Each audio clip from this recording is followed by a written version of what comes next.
Blue Dog Films presents Paid to Dream with Charles Dennis. I'm not a well man. He is a well man, I promise you. Not only is he well, but he's in Atlanta, Georgia. His name is Ross Benjamin, and you lucky people are watching Ross and yours truly on Paid to Dream. Ross, hello. Hello, Charles. Is it cold there? It's actually freezing here, which is not typical. I walk the dog right after I drop off our daughter at school at 7:30, 8 a.m., and it was 13 degrees yesterday morning. Wind chill about 6.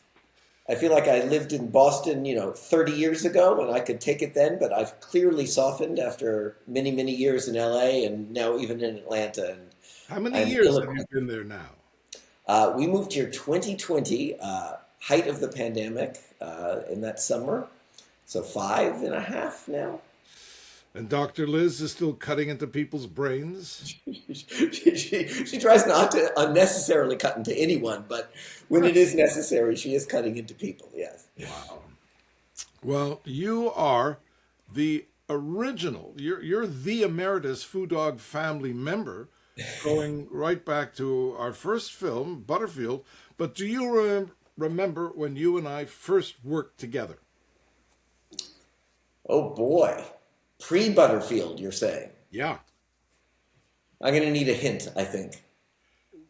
Your mother and father came to see me in my play Going On, and your mother got it into her head that she and I should do The Guardsman together. Yes, well, you and her were working on it in our backyard. I do remember that. And you were, I think, 15, and you played a salesman. There aren't that many people in it, but yeah. I don't remember playing the salesman. I do remember the two of you working on The Guardsman. Well, this went on and on for months. I finally said to your mother, Paula Prentice, I said, Paula, what are your plans for this? What do you want to do with this? And she went, I thought we could go to hospitals.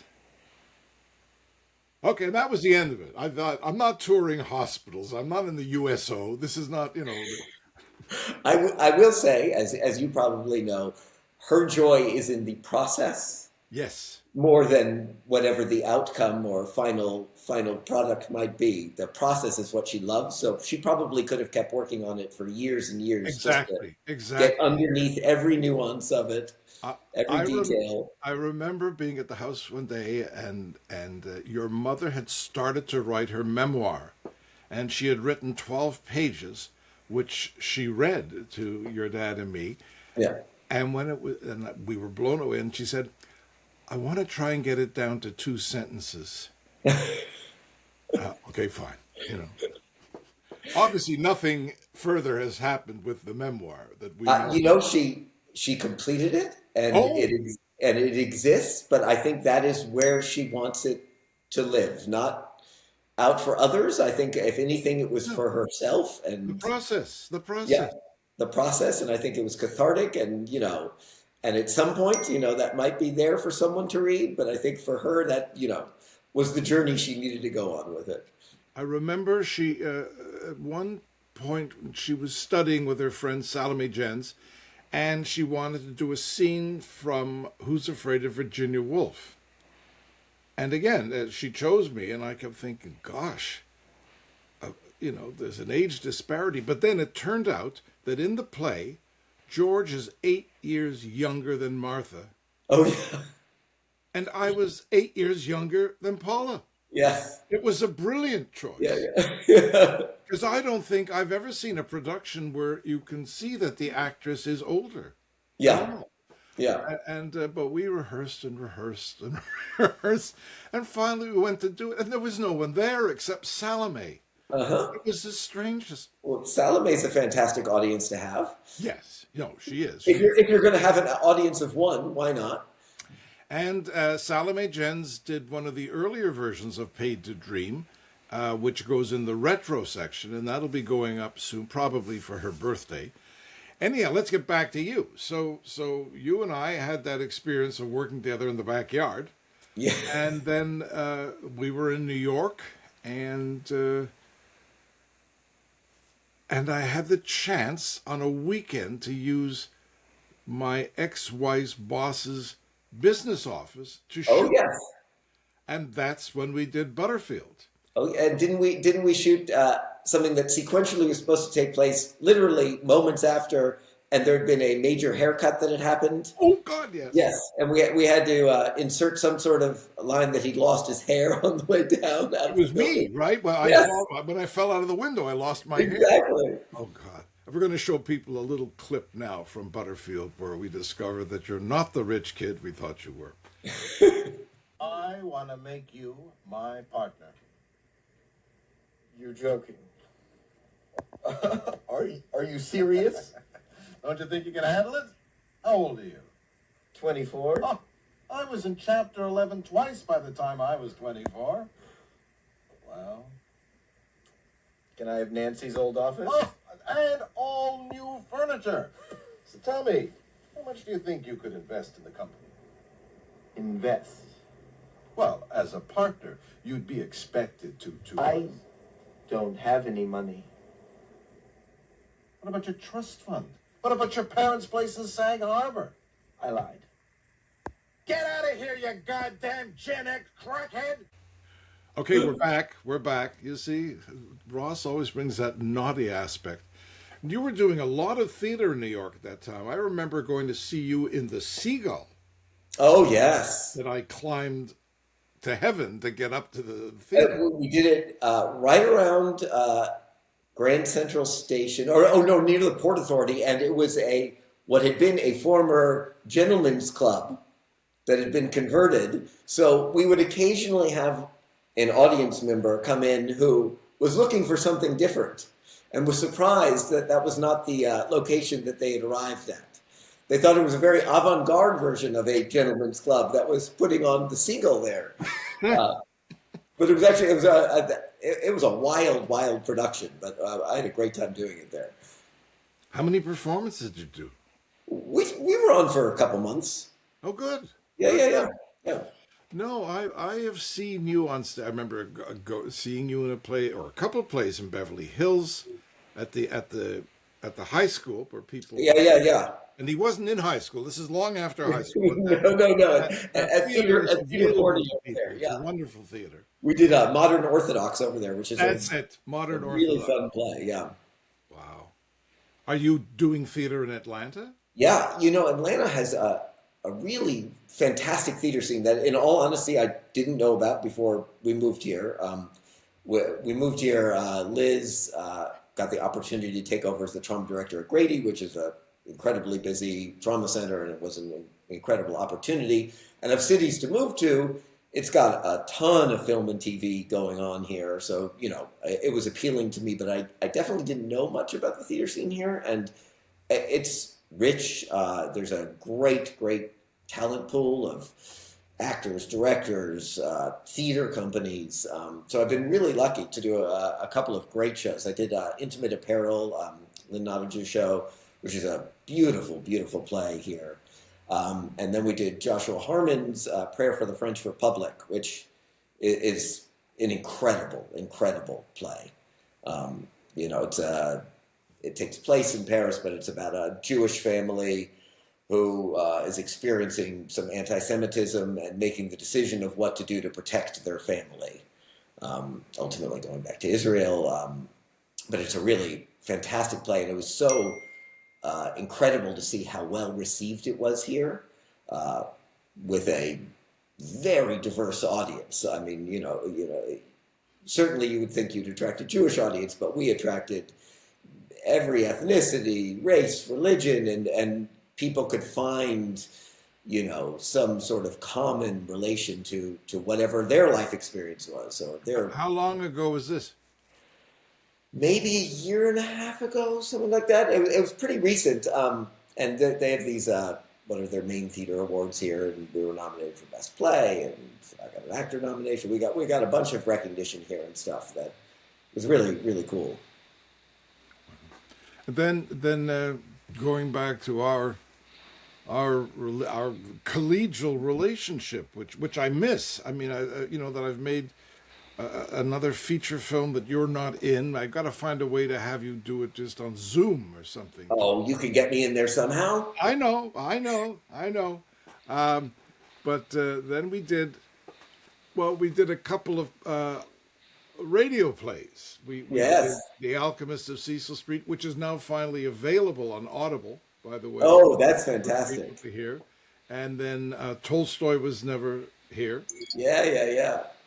And then I wanted to do Hard Four, which years earlier I had tried to set up as a movie with Ed Begley and Jeff Goldblum, and somebody said, who'd pay money to see them? And a couple months later, Transylvania 65000 opened, and someone Yeah. had paid money to see them. Yeah. But then we did a reading of it, and I remember you played the other part, and Oz Perkins was playing the part that you eventually played. Yep. And then Oz said he couldn't be in the movie if he had to kiss a woman who wasn't his wife, which I thought was rather strange, as he eventually divorced and whatever. Anyhow, we got that movie made, and that was a miracle, because Yeah. we were just going to shoot one sequence around a swimming pool somewhere, and you were the one that said, well, if we're going to do that, why don't we just do the whole movie? And what an incredible experience that Yeah. was. Yeah, it was amazing what we were able to put together on not the largest budget, but certainly got Well, some sets and locations and people, of course. I remember screening it somewhere, and my agent's son, who worked at the same agency, he said, "So what was the budget on this? 2 million?" I went, "Yeah." And the budget. Yeah, let's go with that. Let's Sure. go with that, because in point of fact, hard to believe, below the line, $35,000. We Yeah. made a feature film Yeah. in Los Angeles and in Las Vegas. Yep. Managed to use a casino, Ah, all well, kinds of things. Francis Porter, God bless him, Yep. your pal, got us the Plaza Hotel, Yep. the same hotel where De Niro and Scorsese had done Yeah. the Yep. casino. Even I think the booth was the same booth. It was Oh, amazing. yeah. Oh, we shot in the same place. Exactly. And Ed Asner, Dabney Coleman, Cranston, and Yeah. her mother, Yeah. who I had to wait to the last minute to see if she was going to do it or not. I know. I know. We got and they were also game to do it. They were all such, sports Oh, about oh, just jumping in. and people still say, I saw that movie of yours. It's great. I don't know if you remember Ed Asner walking through that hotel when we were shooting. It was like the Pope had arrived there. I mean, do you remember people were mobbing him, Yes. seeing him come through the hotel? My memory of Ed Asner was trying to get him away from the poker table to Well, do that's a whole other story. Ed, no, Ed, it's your shot. Oh, God damn. I mean, he's in Vegas. We've dragged him to Vegas. What's he going to do? Wow, it's an amazing movie. It really is. And then we, I'm rabbiting on here, but then we did Barking Mad, where you were Patty McCormick's agent, who ended up a complete basket case. Yeah, Which is exactly. what you saw at the beginning of this. Yes. Wow, we've enjoyed some great experiences together. Spans a good 20 years of putting things together. More. Yeah, maybe more. Maybe more if we start in the backyard at my parents' house. Yes. Exactly. Yeah. And well, more because Butterfield is 27 years ago. Oh wow. Yeah, I know. New York. Yes, no, that makes sense. Yeah. We're riding the comet, Ross. That's all. But then there was also chicanery. Where's the one where you passed out? Or Oh, is in the theater? Yes. Yes, I think that's it. Right. I definitely. I had to do a whole stunt fall. Right, and Patty just ignored the fact that you had collapsed. Exactly. Well, we're going to try and put as many of these clips in to show people. I got you another job. That was fast. It's not on camera. It's consulting.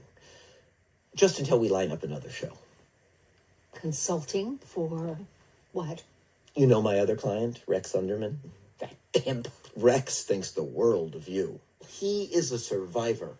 And I'm not. You have a tendency to rush towards despair. Rex is the one doing that topless legal show. It's called Judge Jugs. Get it? Pre-sold to 20 countries. They may never show it here. They got a real judge to show her tits. No! Some obscure Latvian porn star. That's why Rex needs you. He's going to put a earbud on the judge so you can feed her all of the technical legal jargon.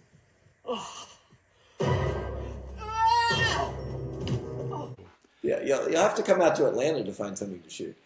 Oh, well, I did an interview earlier over the weekend with, did you ever meet my friend Sean McNamara? Can't remember. Not sure. Anyhow, he's directing a movie there now called 21 Down.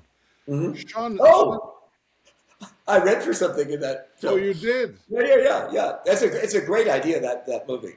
Yeah, the Down syndrome. Yeah. It's a really nice story. I hope you do get a chance to work with him because he's just great. He produced the Los Angeles version of Going On years ago. Oh. And that's how we first met. Oh, excellent. And what did we see? Last night, Ulrika and I watched His and Hers, which is shot in Atlanta. Yeah. It's amazing how much shoots here. It's fantastic. I'm desperate to go and do something. Yeah. It's a really great city to live in, too. I got to say, coming here, I don't think we knew what to expect, but we're loving being here. It's a great community, great people, incredibly diverse, and an enormous amount going on. It just feels very alive. How old is Isabella now? 14 years old.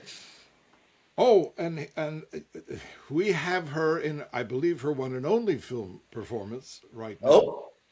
Oh. As a baby. That's chicanery. Sorry, yes, that's where you're the FBI agent. Oh, yes. And here you are feeding your daughter. Yes. You're up with it right now.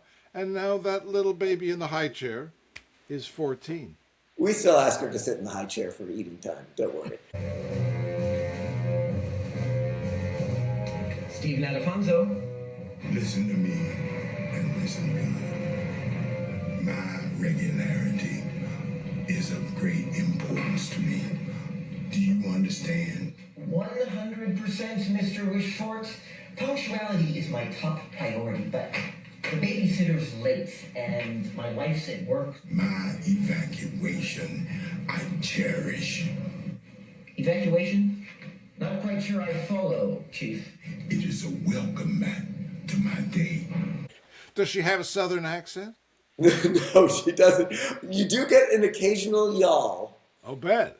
A y'all sneaks in there, but other than that, no, she hasn't adopted it. She was 9 when she went there. Yeah, and Atlanta is a pretty good mix of people from all over the place. So I know. I remember when CNN first launched, I was so excited because I thought, there's going to be all these people with southern accents. Yeah, nobody, no. not a soul on CNN has ever had a Georgian accent. It's true. It is true. Was it hard adjusting, or is it? It was such a weird time to be moving because it was height of COVID. So we showed up here, but I can't tell you how welcoming everyone around us. We live in this great neighborhood. Everyone looks out for each other. It was incredibly welcoming. Isabella's school was in session, so. For her LA school didn't go back for like another year, had we stayed there. And so she got to meet kids, which would have been pretty difficult to have only, seen other kids her age on Zoom for a year.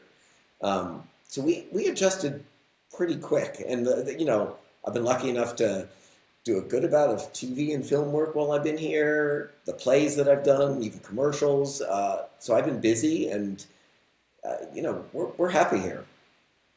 You are incredibly enterprising. I remember at one point you and your friend Alex Martin started this screenplay writing competition.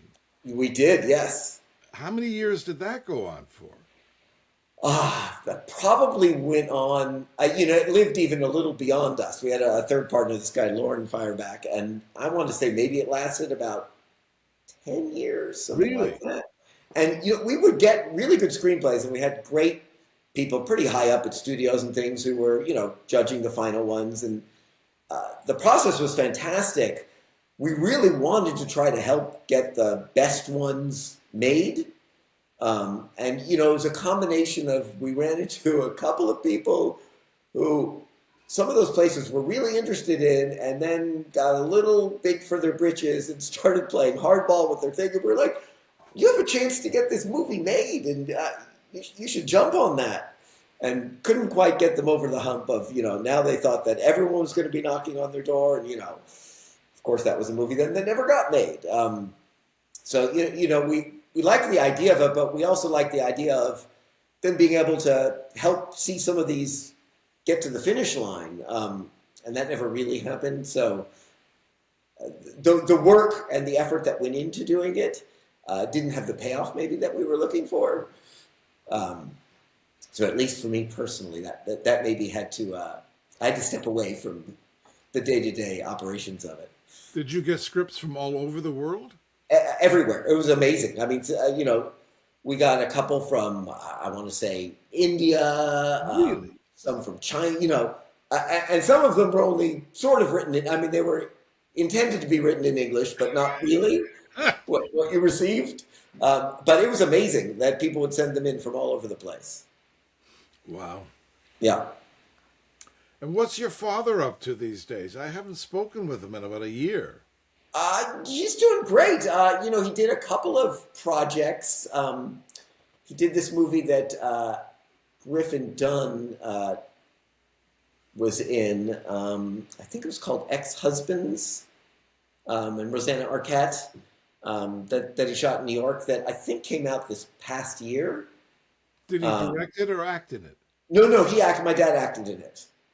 And he's done a couple of things. I think he's enjoying, spending time with my mom, and now 4 grandkids. My sister and her husband have 3 kids. So 3 kids, and they're living where? Where is Brett? They're in Colorado Springs, which is just a beautiful place to live. They went there. Her husband is a college professor, and he took a tenure-track job teaching at University of Colorado there. And now my sister teaches at the university, and she's been acting a ton. She does a ton of theater in both Denver and down in Colorado Springs, and she's done some commercials and some other things there.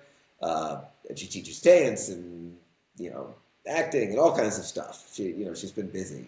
I'm very proud of the fact that I think her only film credit is with me on Hard 4.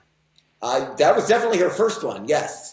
Oh, has she done some more since? I think she's done a couple of things there. Yeah, she's done some stuff while she's been living there, but her work as that nun was quite fantastic, I have to say.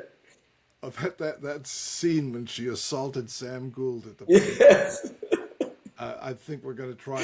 Oh, really? I became a nun. I still remember it. It was a great. Here is Prentice Benjamin. Yeah. With her brother. Yeah. That I keep dwelling on Hard 4, but it really was such a remarkable experience.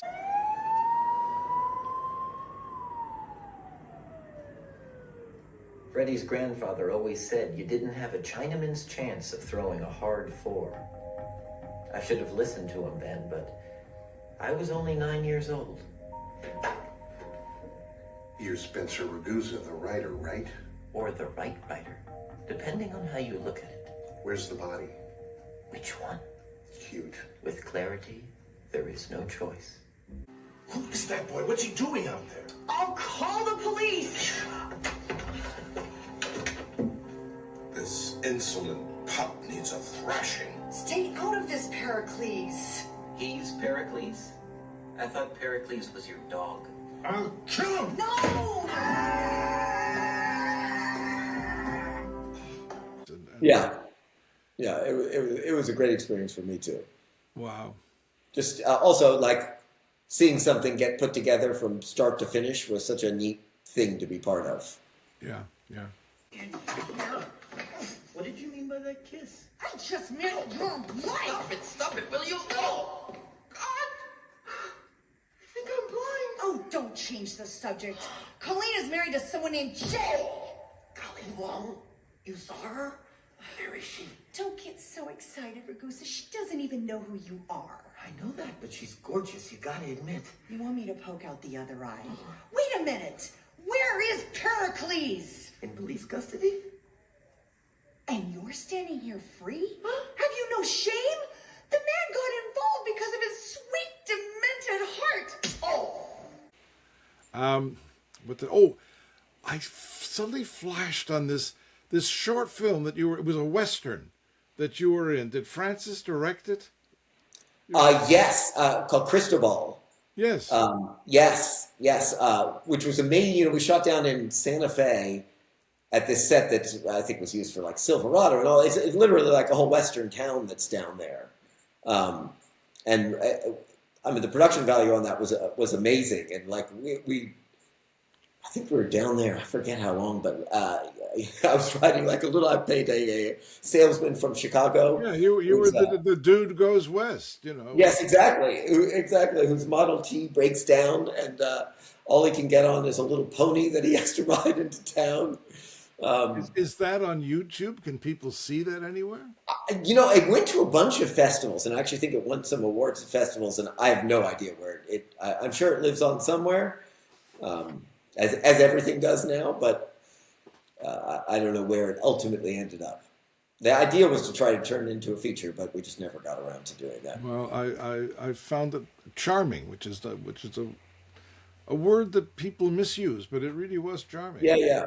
It was lovely, and and Francis, I'll never forget doing our recce, going to Vegas to check out the locations. Yeah. For Hard 4, and that gorgeous girlfriend of his, Michelle, who we broke up with. And then I got in touch with Michelle about 8 months ago, and she told me she married Francis.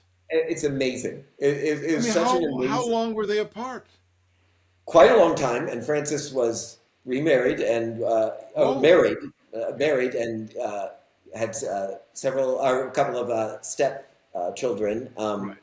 And they went through a pretty tough breakup, really hard on him, and he reconnected with Michelle, and it's amazing. I went to their wedding down in Mexico, and it was, I mean, everyone who knows him was so happy for him. Well, it turned out that they were living about 15 minutes away from me. Yes. I'm in Shadow Hills. Since I last spoke with you, I've got this ranch. I've got the 4 horses, not of the... Oh, that's fantastic. Yeah. I mean, when you come back, you've got to come out here, visit or whatever. And then I found out they moved. They moved out. They moved to Colorado, didn't they?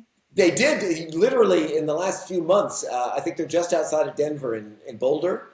But it was you know, he's someone I've known since I was in college, so like a good friend of mine for so long, and like that wedding that he had to her was such like a celebration. It was beautiful. It was really beautiful, and everyone couldn't be like happier for him and her. And...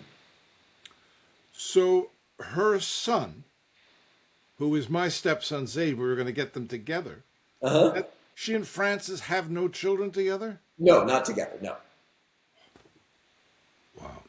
Yeah, but they were, you know, they took part in the wedding and stuff, and they're just lovely. I mean, she's so smart and lovely, and she's just good. Oh, absolutely. When we finish this, I'm going to contact her again and just say, "Come on, so she was going to do the podcast with me." Yes, exactly. So is Francis still shooting? He's doing a bunch of stuff. Yeah, I mean, he and I, you know, we've gotten a bunch of projects, you know, close to getting across the finish line. We've been trying with a bunch of things, but he's been working for this company that, you know, gets all kind of high-end memorabilia and auction items and stuff, and he's helped them kind of grow quite exponentially. So he's sort of been doing that a lot, but always wants to get back to, you know, the arts and film and TV stuff and making that his primary focus. No, Francis is one of my favorite people, and I thank Me you too. for bringing him into my life.